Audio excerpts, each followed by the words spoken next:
Harka fuunee kam jirtu kabajamtoota hordoftoota bulloo intarteementii egaan yeroo keenya eeggannee sa'aatii kanatti odeeffannoowwan kan biyya keessaaf kan biyya alaa qabannee dhufnee jirra. Nu hordofaan nufaana turtii gaarii godhaan affeerraa keenya bulloo intarteement affeerraa keessan haa ta'u subscribe gochuudhaan immoo akka nirraanfanne isiniin jenna. Oduu kanas kan qindeessee qopheessee isiniif dhiyeessee isin faana turtii godhu an Daani'eel Abarraan isin faana turtii godha. Turtii gaarii calqaba oduuwwan keenya mata duree fi ijoosaa isinitti himnee gara oduu keenya bal'inaatti isin ceesisna.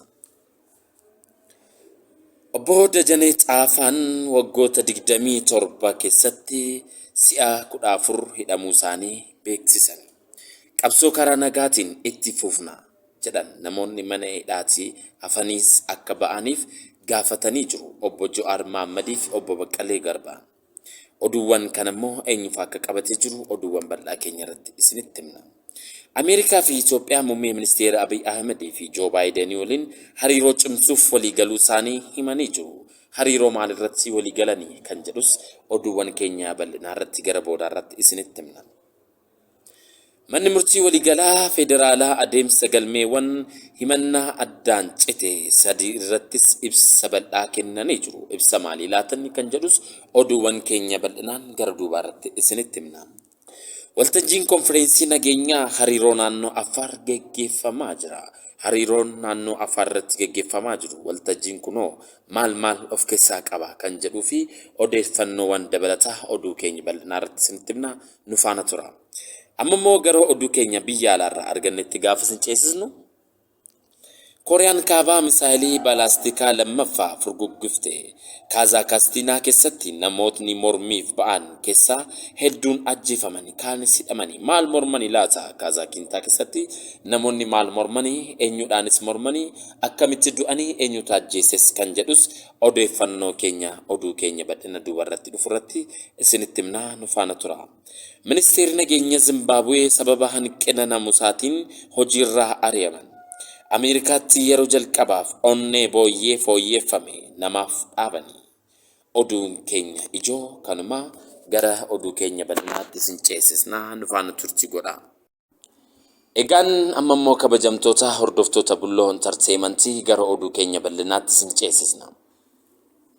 Manni murtii waliigalaa federaalaa sirna adeemsa galmeewwan himanni adda cite sadii irratti ibsa laateera. Abbaan alangaa gaafa guyyaa 28/4/2014 himannaan galmeewwan sadii akka adda citu iyyata dhiyeessuu isaa hordofee adeemsa himanni galmeewwan sadii akka adda citu taasisuu keessatti qorni manni murtii ol aanaa maal akka ta'e uummataaf hubannoo gahaa uumuuf ibsa laachuun barbaachisaa ta'uu isaas himameera.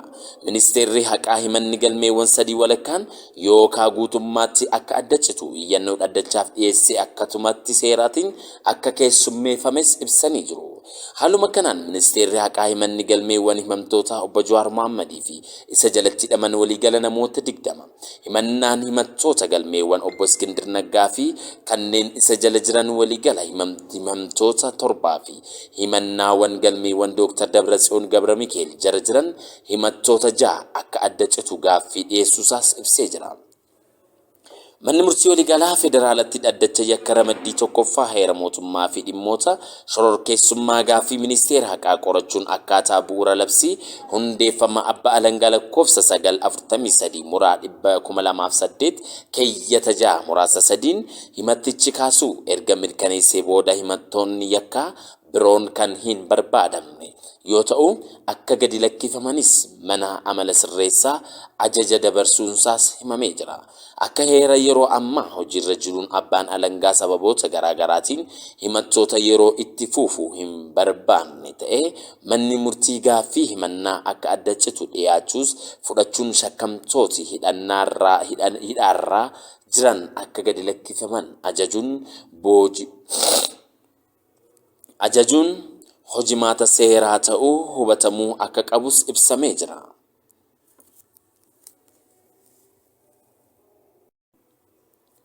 Naannoo Affaar godina 5 aanaa Saamoroobii fi naannoo Amaaraa godina Shawaa Kaabaa aanaa Qaawottiitti waltajjii konfereensii nageenyaa fi hariiroo naannoo Affaar magaalaa Kaamottiitti geggeeffame jiraachuusaas ibsamee jira.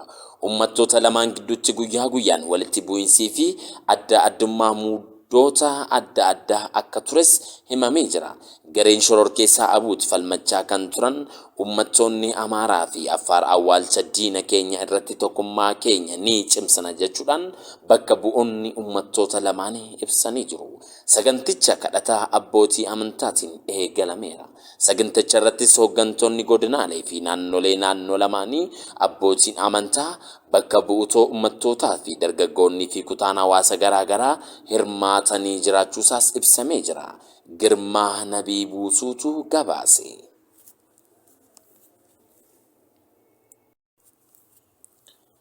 Ministeerri muummee Itoophiyaa Abiy Ahmed pirezidaantii Ameerikaa Joo Baayiden waliin mari'achuun biyyoonni lamaan hariiroo isaanii cimsuuf walii galuu isaanii himanii. Pirezidaanti Baayiden waliin haala waqtaawaa Itoophiyaa keessa jiru hariiroo biyyoota lamaanii fi naannawichaa irratti marii bu'aa qabeessa taasisaniiras jedhan ministeerri Abiy Ahmed tiwiitarii isaaniirratti kan ibsan. Masaraan mootummaa Ameerikaa Weesaa Haawus gama isaaniitiin ibsa baaseen pirezidaantiin Baayiden muummee ministeera Abiy waliin lola Itoophiyaa keessa adeemaa jiru carrawwan nagaa fi araara buusuu jiran irrattis mari'atanuu isaanii himamee jira. Pirezidaanti Baayiden hidhamtoota siyaasaa hedduu dhiyoo hiikamuu isaaniin ministeerri muummeen Abiy Ahmedin jajanii jiru jedhanis ibsanii jiru. Waajjirri ministeera muummee Itoophiyaa gama isaaniitiin ibsa baaseen hoogganni lameenin dhimma waloo irratti waliin akka hojjetanis walii galuu isaanii ibse. Ameerikaan haala barreessaa olaanaan UN gamtaan Awurooppaa, gamtaa Afrikaa fi naannoo siyaasaa dhiyoo hiikamuu isaaniis jajjabeessuu akka qabanis ibsanii jiru. Bulchiinsonni lamaan kun mari'achuun isaaniin kan dhagame muummeen ministeera Abiy Ahmed hooggantoota siyaasaa mormitoota hiikuu fi araarri akkasumas mariin biyyaalessaa biyyattiif akka barbaachisu yoo ta'us ibsanidha.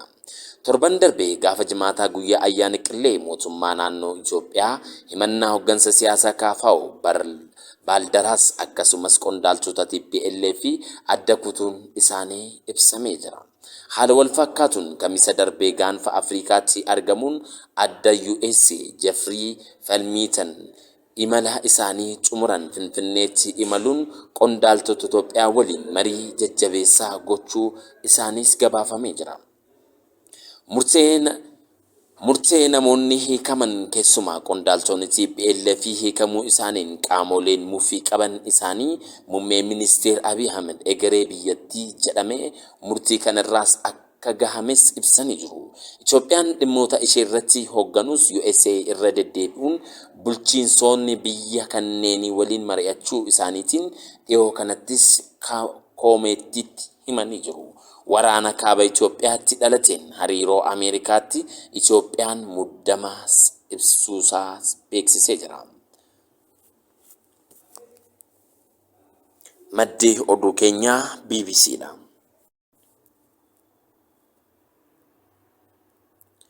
Qabsoo karaa nagaatiin itti fufna namoonni mana hidhaatti hafan akka ba'an gaafatanii jiru KFO'n. Jimaata darbee gaafa amajjii 7/2021 himati isaanii adda cituun mana hidhaa keessaa kan bahan hooggantoonni fi miseensonni Koongireesii Federaalawaa Oromoo rakkoo nageenya biyyattii kana hiikuuf waraana furmaata waliin hin taaneef qabsoo karaa nagaatiin eegalle itti fufnas jedhanii jiru. Ajjecha artista Haacaaluu Hundeessaa hordofee adoolessa 2020 to'annoo jala kan oolan obbo Jawaar Mohaammed, obbo Baqqalaa Garbaa fi kaan hidhaa guyyoota 350 ol booda gara maatii isaaniitti makamuu isaaniitiin mana hidhaadhaa ba'uu isaaniis ni yaadatama. Abbaan alangaa federaalaa hidhamtootni kun marii biyyaalessaa karoorfame bu'aa qabeessa gochuuf bu'uura labsii 943 muraa 2008 himatni isaanii akka kaafamu murtaa'es jedhameera. Obbo Jawaar Mohaammed fi obbo Baqqalaa Garbaa dabalatee qondaaltonni KFO hidhaatti gadhiifamuun hedduun erga ba'anii gara miidiyaa wanti isaan dubbatan si'oominaan eegamaa ture. Miseensonni KFO fi adda bilisummaa Oromoo mana hidhaatti hafuun ammoo tarkaanfii mootummaa hir'isuu gocha jedhuun namoonni yaada kennan kan turan yoo ta'u KFO'nis ibsa hooggantoota isaa hidhaa ba'an ilaalchisee baasii keessatti kanneen mana hidhaatti hafan akka gadi gadhiifaman marii biyyaalessaa keessaa qooda fudhatamuus qabas jechuudhaan gaafatanii jiru. Ibsi KFO maal jedha? Miseensoo fi hooggantoonni KFO hidhaatti makaman ibsa baasaniin keessaa dhuunfaatiinis ta'e akka dhaabbataatti qabsoo karaa nageenyaa geggeessaa turan irratti akka ciidhan ibsan. Qabsoo karaa nageenyaa mirgi uummata Oromoo fi kan sabaa fi sablammoota biyya kanaa dhugoomsuuf akka hojjennu irra deebinee isiniif mirkaneessuu barbaannas jedhanii jiru. Ajjecha artiist Hacaaluu Hundeessaa booda hidhaan nurratti raawwatame guutummaatti bu'uura siyaasaa irraa kan maddedha kan jedhan miseensonni KFO kunneen qaamoleen nu hidhanis nuti yakka kamirraayyuu bilisa akka taane wallaalanii osoo hin taane dirree siyaasaa nu keessa jiru haqaan nu falmuu mo'achuun ulfaataa akka itti ta'u waan beekaniifidha. Dirree siyaasa kanas kan nu dhabamsiisuufis jedhani. Gaga'ama waraanaa fi siyaasa biyyattii mudate kan lammiileen miliyoonaan lakkaa'aman dararamaaf saaxilaman mana hidhaa ta'anii yaaddaa akka turanis ibsuu isaanii miseensonni kun badalleebsanii jiru. Keessumaa yakkoota suukkanneessoo sabaa fi sablammoota naannoo biyyattii kanneen akka Oromiyaa, Tigraay, Beenishaangul Gumuz, Affaarii fi Amaara keessa jiraatan irratti raawwatameen gadda guddaa akka itti dhaga'ames ibsanii jiru. Gaaga'ama siyaasa biyyattii keessatti uumameef balaa hamaan baatiiwwan 13 darbe keessaa mudate of duuba deebi'anii sirreessuuf yeroo isaa baay'ee barfachuu isaa kan ibsan miseensonni kunniin garuu hammuma dhiphatus badiin biraa akka hin uumamne hambisuu nageenyaa fi tasgabbii deebisuuf dhugoomsuun hawaasaa fi uummattoota walitti araarsuu fi biyyattii deebisanii ijaaruuf carraan ni jira akka jirus ni amanna jedhan. Kana godhuudhaaf garuu qaama hunda bira fedhii dhugaa bu'uura godhatee hirmaannaa onnee fi qalbii guutuun taasifamuun murannoo kutannoo waan kana godhamu qabaachuusaas gaafatanii jiru. Miseensonni KFO gaafatanii jiru. Maddi oduu keenyaas BBCdha. Biyya keenyatti rakkoolee walxaxaa mudatanis dandeettii ga'aa kan qabdu ta'uu isheen magaalota irratti carraawwan fayyadamnee dargaggootaaf carraa hojii uumuu qabna jechuun ministeerri kalaqaa fi hojiitti ministeerri deetaan damee bobbii hojii obbo Nugusuu Xalahuun ibsanii jiru. Waggoottan 5 dhufanitti magaalota 11tti piroojeektiin dargaggootaa 70,000 leenjisuun carraa hojiif haala mijeessuu bocamee hojjetamaa jiraachuusaa himanii jiru. Hojii yaaliif magaalaa Finfinneetti kutaa magaalaa Qiirqos aanolee 2tti dargaggoota barnoota olaanoo carraa hojii hin arganne leenjisuun shaakala hojii akka taasisanis haala mijeessuun sochiin eegalamuusaas ibsanii jiru. Dargaggoota leenjisuun shaakala hojiif gara dhaabbilee dhuunfaatti wayita ergaman deeggarsa taasisanii fi carraa hojii uumuu irratti gaafatamummaa hunda ta'uu kan qabus tumsuu isaanis mariin gaggeeffamee jira. Mootummaan itti gaafatummaa carraa hojii uumuuf haala mijataa uumuu fi rakkoolee walxaxaa mudatan furuu qabu kan jedhan obbo Nugusuun abbootiin qabeenyaa fi qaamoleen tumsiitoo dargaggootaatii fi xiyyeeffannoon hojjechuu qabu jechuu isaanii ragaa ministeericharraa argames ni mul'isa. Oduu kana kan gabaase Faanaa Televezyiinii. Egaan ammoo kabajamtoota hordoftoota Bulloo Entertainmentii ammoo gara oduuwwan yookiin odeeffannoowwan biyya alaa arganitti sin ceesisna. Kooriyaan kaabaa misaayilii balaastikaa torbee tokko keessatti yeroo lammaffaaf gara qarqara galaana baha biyyattiitti furgusiisuusaa ibsamee jira. Biyyattiin guyyoota 6 dura misaayilii balaastikaa hypersonic jedhamu milkiin kan furgusiiste yoo ta'u guyyaa har'aa misaayilii balaastikaa lammaffaa furgusiifteetti. Humnoonni waraana Kooriyaa kibbaa ibsa walloon laataniin Kooriyaan kaabaa misaayilii balaastikaa lafarraa gara qarqara galaana bahaa biyyattiitti dhukaasuu ishee himamee jira. Misaayiliin balaastikaa lammaffaa Kooriyaa kaabaa kun Kooriyaa kaabaa daran dallansiisuusaas ibsamee jira. Humnoonni waraana Kooriyaa kaabaa fi Ameerikaa yaaliin misaayilii Kooriyaa kaabaa kan itti dhiyeenya hordofaa jiruusaas jedhameera. Wajjirri ministeera Jaapaanii fi ministeerri raayyaa ittisa biyyaa biyyattii misaayilii Kooriyaa kaabaa furgusiisee misaayila balaastikaa ta'uu eeruun yaada dabalataa laachuu isaarrattis of qusataniiru. Kooriyaan kaabaa irra deddeebiin misaayilii furgusiisuu hordofee miidhaan qaqqabe kan hin jirre ta'uu muummee ministeera Jaappaan Fumio Kishidaan ibsanii jiru. Aanga'oonni biyyattii nageenya dooniiwwanii fi xiyyaarota naannawaa ishee sana jiran sakatta'aa jiraachuu isaaniis kaasanii jiru. Manni maree nageenyaa dhaabbata mootummaa gamtoomanii misaayilota Kooriyaa kaabaa hanga ammaatti furgusiiste wayita kana ilaalchise marii taasisoo jiru biyyootiin ammas misaa'eelota dhukaasuun ishee nama gaddisiisas jechuudhaan ibsanii jiru. Maddi odeeffannoo keenyaa BBCdha. Kazaakistaan keessatti namoonni mormiif ba'an keessaa hedduun ajjeefamanii kaanis hidhaman. Kazaakistaan keessatti hiriira mormii geggeeffameen namoonni ajjeefaman 164 keessaa daa'imman umurii waggaa 4 kan keessa jiran jiraachuu ta'uu isaaniis aanga'oonni biyyattii beeksisanii jiru. Dabalataanis namoonni 5,800 hidhamuun isaas ibsaniiru. Mormii kana dhaabsisuuf jecha pirezidaantiin biyyattii ajaja dhukaasaa ajjeese jedhu kanneen yoo ta'u kunniinis humnootiin nageenyaa akeekkachiisa tokko malee hiriira irratti dhukaasa akka banan aangoonni baay'een kennanii jiru. Hoogganaan Kazaakistaan kana malees Raashiyaa fi pirezidaantii Puutiin hiriira kana akka dhaabsisanis gaafatan. Raashiyaa fi biyyoonni biraas waraana isaanii erguun deebii kennuu isaaniis ibsanii jiru. Gatiin bobba'aa dabaluu isaan kan ka'e ummanni kaan hiriira yoo ba'an yoo ta'u abbootiin irree biyyattii bulchuu isaaniitiin gammachuu hin qaban. Ministeerri dantaa alaa kan Yuunaayitid Isteetii Antoonii Biliikan akka jedhanitti Kazaakistaan seeraa fi sirna eegsisuuf akkasumas mootummaa eeguuf dandeettii qabu. Garuu kana gochuuf mirga namoota nagaan hiriiran kabachiisuus akkasumas yaadannoon kan qaban dhaadannoo dhiyeeffachuus kan diinagdee fi kan siyaasaa hangi tokko deebii argachuu qabas jedhan maddi odeeffannoo keenya Aljeezira. Ministeerri nageenyaa Zimbabwee sababa hanqina naamusaatiin hojiirra ari'ataman.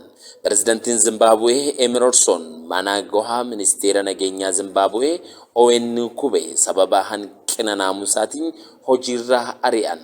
Waajjirri pirezidaantii biyyattii ministeera nageenyaa Zimbabwee kun hanqina naamusaatiin hojiirra ari'amuu kan ibse yoo ta'u balleessaa isaanii garuu hin ifoomne. Maddi oduu keenya CGTN Afrikaa.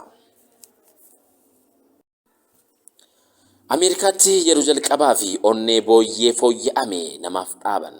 Lammiin USA tokko addunyaa irratti nama yeroo jalqabaa fol'aansa baqaqsanii hodhuun onnee booyyee qaccee sanyiin isaa fooyya'ame kennameef ta'e. Amma dura ogeeyyiin fayyaa Ameerikaa kalee booyyee namaaf dhaabuun milkaa'uu himanii jiru. David Bennett ganna 57 wal'aansa baqaqsanii hodhuu sa'aatii 7 fudhate kana erga argate booda guyyoota 3 booda haala gaariirra jiraachuu isaa ogeessonni fayyaa himanii jiru. Wal'aansi qaama jijjiiraa kun lubbuu Bennett oolchuudhaaf abdii isa dhumaa ture. Ta'us ammatti carraan jireenya dheeraa qabaachuu isaa hangam akka ta'es ifa miti. Wal'aansa kana argachuun kan du'uu ture jechuun wal'aansa kana argachuu yookiin du'uu ture jechuun wal'aansicha argachuu guyyaa tokko dura Bennett dubbatee ture. Carraan milkaa'uu isaa baay'ee xiqqaa akka ta'e beeka garuu abdii koo isa dhumaatis jedheera. Ogeessotni fayyaa wiirtuu fayyaa Yuunivarsiitii Meerilaand yoo wal'aansa kana hin argatiin Bennett ni du'a sababa jechuun wal'aansa kana geggeessuuf abbaa taayitaa meedikaala USA irraa eeyyama addaas argatanii jiru. Maddi oduu keenyaa BBCdha. Egaan kabajamtoota hordoftoota Bulloo Entertainmentii guyyaa irratti odeeffannoowwan kan biyya keessaaf kan biyya alaa qabannee dhufne kana fakkaata. Oduu biraatiin hanga wal agarruutti turtii gaarii isiniin jenna. Akkasumas oduuwwanii fi sagantaalee bashannanaaf isin bohaarsiisoo ta'an karaa Bulloo Entertainmentiirraan salphaatti akka isin qaqqabuuf share, subscribe, like gochuu akka hin irraanfanne isiniin jenna. Egaan anis oduu kana qindeessee qopheessee kan isin faana ture Daaneel Abarraa turtii gaarii isiniif hawwaa. Turtii gaarii isiniif haa ta'u. Bulloo Entertainment filannoo keessan godha.